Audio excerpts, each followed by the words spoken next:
We're live. It's a live episode of Nerd Files Podcast. I'm Dan at Pauly Pictures. I'm Tom at Tom Bohasic. Right here we have these fancy signs today. Alright, we're gonna... fancy screen, and then you're like, we have fancy signs. Fancy signs. We have Tom's actually in the room with me. He's standing on Ninja Turtles pipeline system. Well, anyways, let's get to some movie news. Looks like Secret Life of Pets took the box office with 103 million. Legends of Tarzan came in at a distant second at 20.6 million.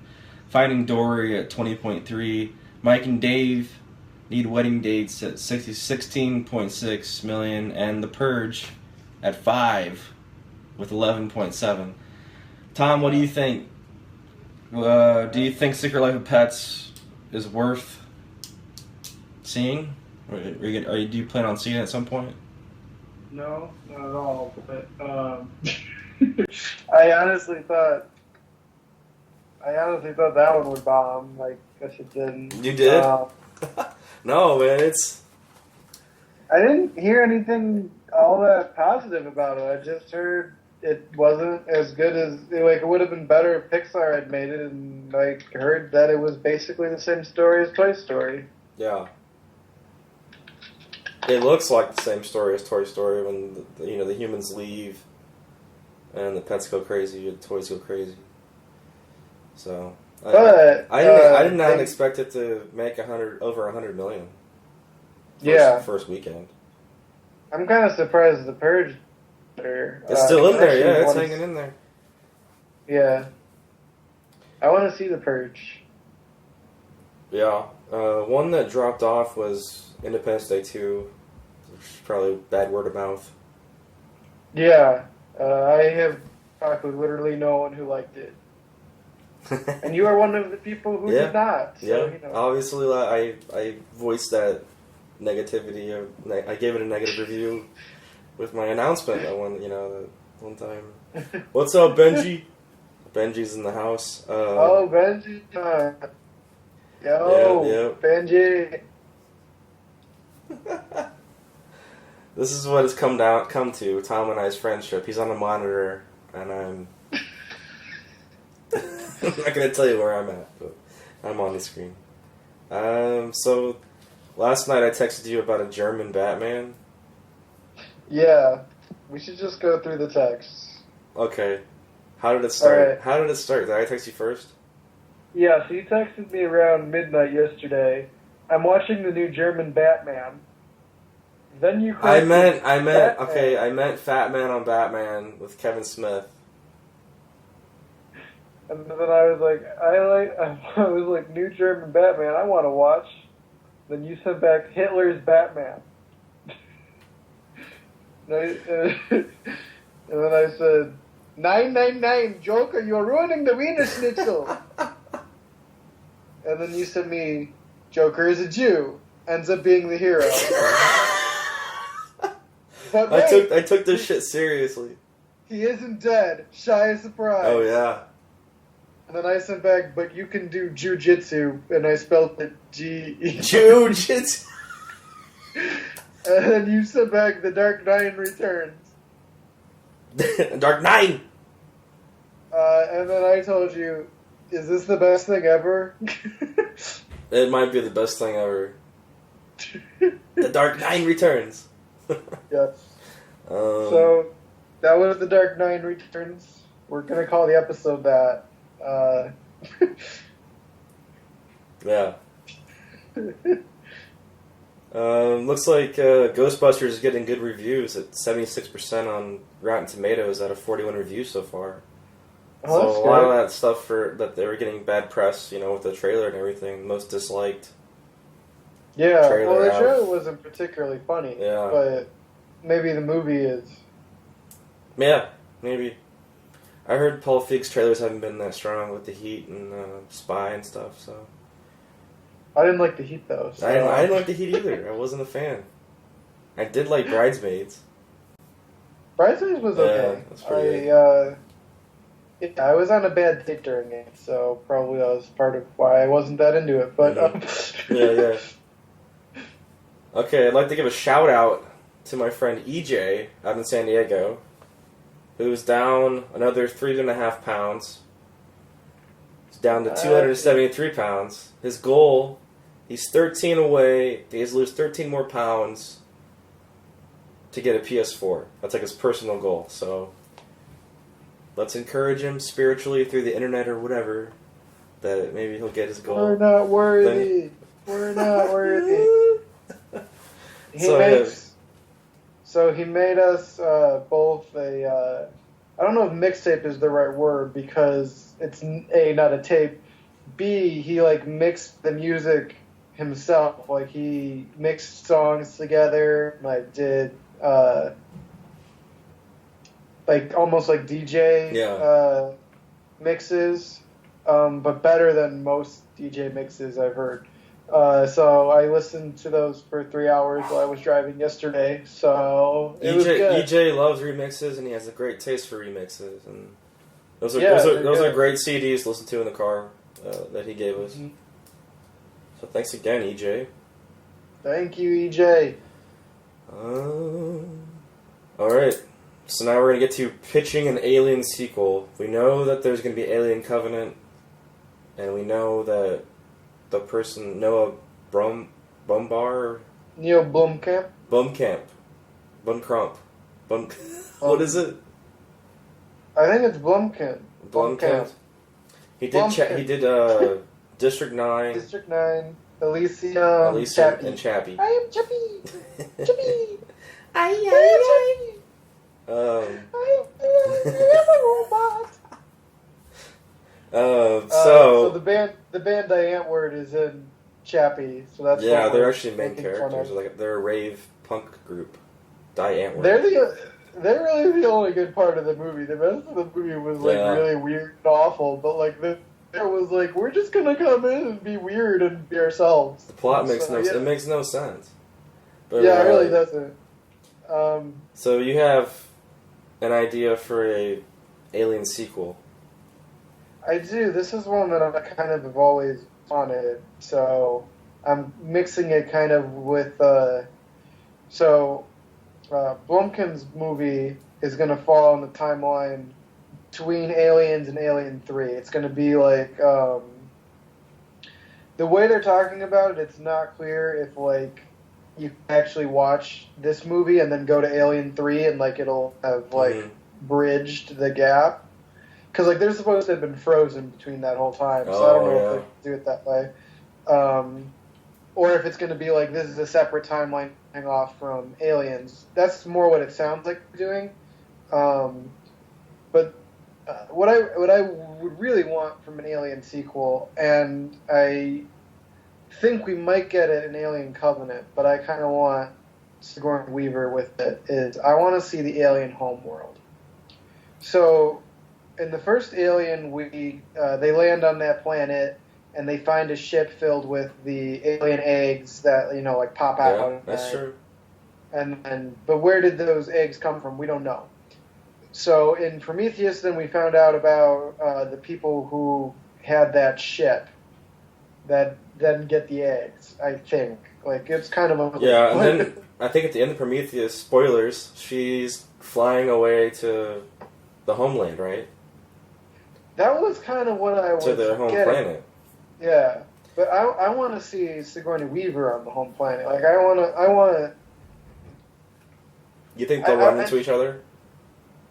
That would be cool. Like I don't know if it would make any sense because it depends on where what years they take place in, or like if somehow Naomi Rapace finds something there and then is like cryogenically frozen or something. So I mean, they could do it, but they'd have to explain the time jump because I'm assuming there's some time between the end of this second Prometheus movie and then the start of Alien. Yeah. But anyway, I always thought it was weird that they never went to the alien homeworld. That's where I want to go and see, and I want to know what the aliens eat like without humans.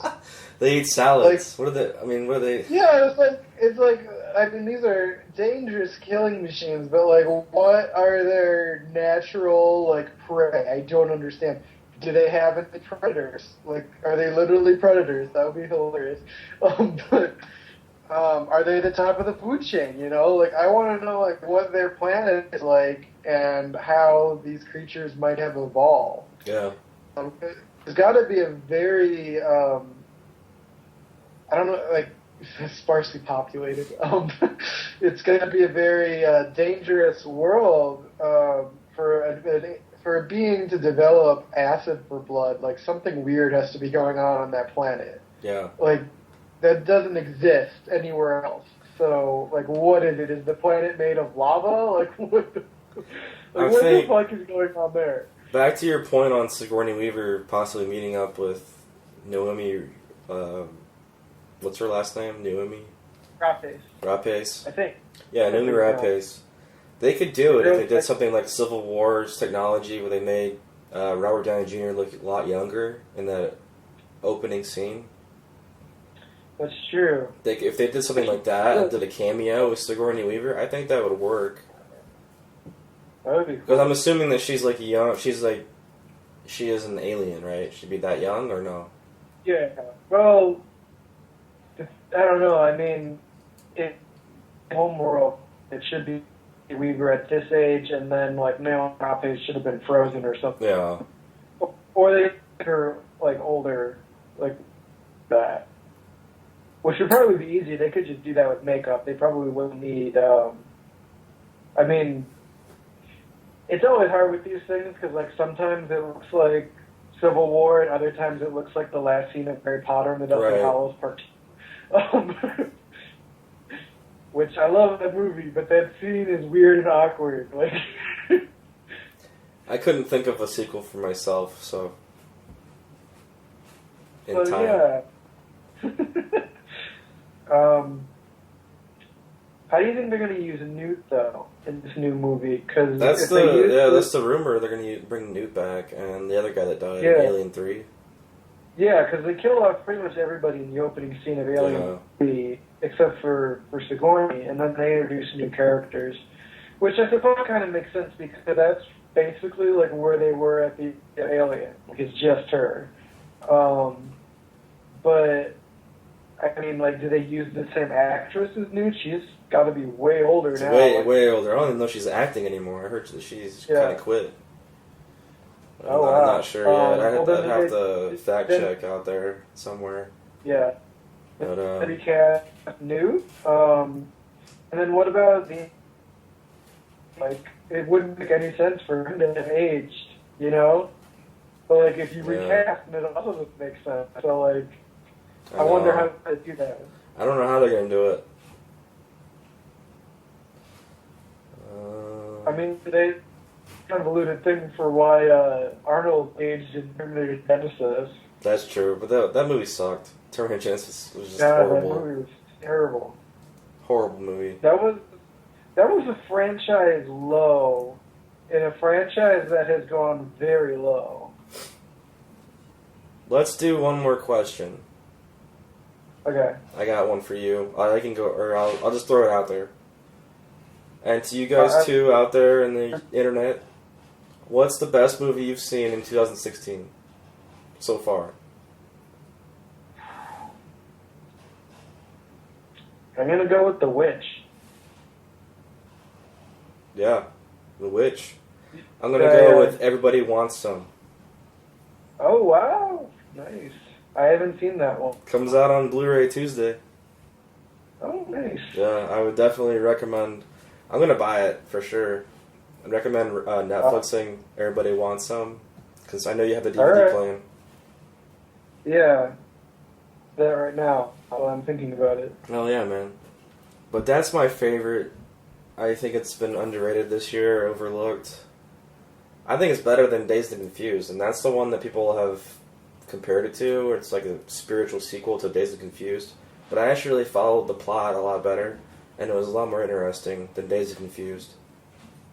You still have every kind of character. You have the McConaughey, you have the romantic story. Guy's quiet, trying to find he finds the girl, and it's kind of like, but this is like first day of college, freshman, joining the baseball team, and it's not even really about baseball. And these guys just throw pranks at each other. They just keep, one-upping each other's prank, just to fuck with each other. And then there's like freshman batting practice where they all get hazed, essentially. It's just a fun movie, and there's a great soundtrack. It's 1980, so. It was a great movie. It was a good getaway. I laughed throughout. I don't think there was a time where I was looking at the clock or my cell phone, anything like that. So it was definitely worth it. Sorry, I was just thinking. So I was going to put in my list, and I recommended The Lady in the Van, and so that made me laugh. You know what? You know I like Maggie Smith. You know I gotta. Yeah. The Lady in the Van. So The Witch, why The Witch? We saw it together. It was a good movie. It's in my top 5 right now. Well, I am a big horror fan, and good horror movies are pretty rare. Yeah. Like that's the fact of being a horror fan. Like, you wade through a lot of shit. And Purge sequels. Yeah. I mean, what was that one where they had the hidden cameras in the house? What's that one? The Paranormal Activity. Yeah, all those.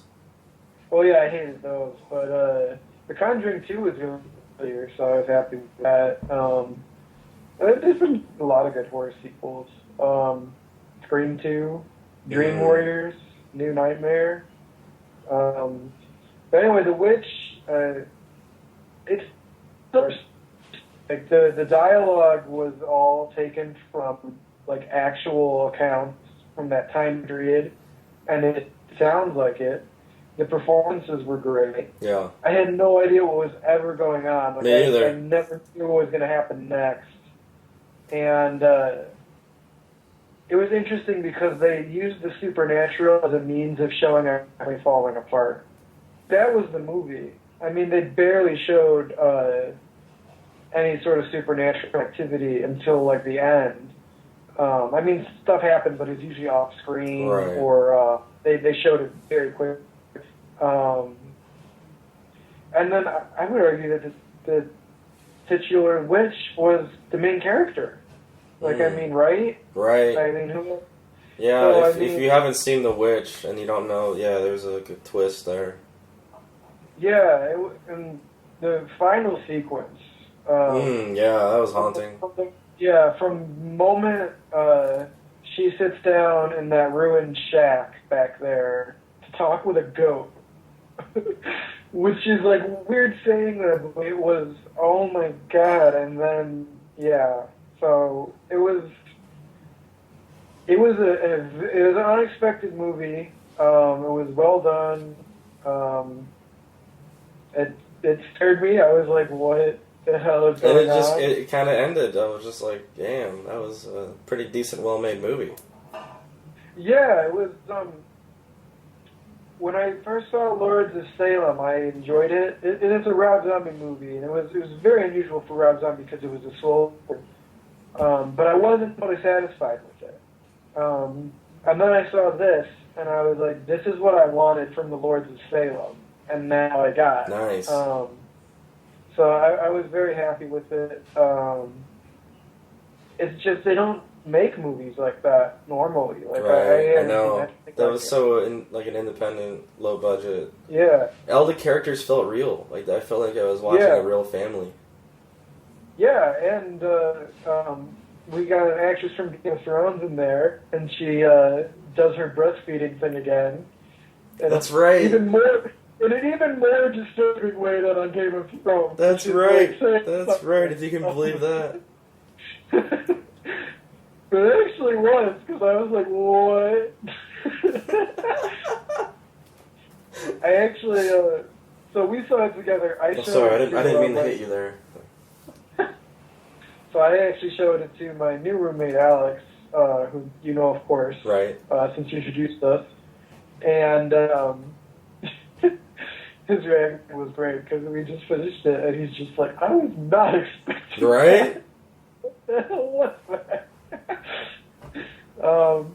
So yeah, I think that one's my favorite. Definitely the best horror movie of the year. I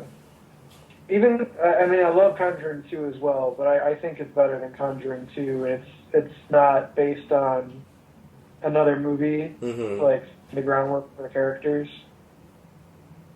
Yeah. But Conjuring 2, like when they opened on Amityville, I was like, oh yeah. You're excited for that. Yeah. I didn't expect that either. I thought they weren't going to do Amityville. Well, is there anything else you wanted to talk about? We could wrap it up here. Yeah, I guess. So I'm moving ridiculous music videos to YouTube. So stay tuned for the link to my YouTube page. This video will also be on my YouTube page. I'm planning on putting it up. Why not, right? Yeah. And I also recorded a earlier episode with the lovely Amanda Wallace, my girlfriend. Shout out. Thanks for watching. But I'm gonna post that one this evening. What? But this evening I'm gonna post the episode with Amanda. Nice. And then I'll post this one. Nice. I'll have to take a listen. Yeah, man, listen it up. You might want to turn it off though if you're gonna watch a Swiss Army Man. Yeah, so we spoiled the fuck out of that. Okay, I still gotta see that one. It's a shout out. All right, man. You can follow me at. Look at this fancy tag. Poly Pictures. Oh what? You didn't wear it as a necklace, though. Like, I know. I didn't have a budget for a necklace today. You didn't have a budget for a necklace? I know. You have Tom here. At Tom Vohasic. Yep. Alright, so yeah, that's what's coming up. And tomorrow we're recording with Robert, the wrestling episode. So, peace out, Facebook. The long teased wrestling episode. Yep. Peace. Peace out.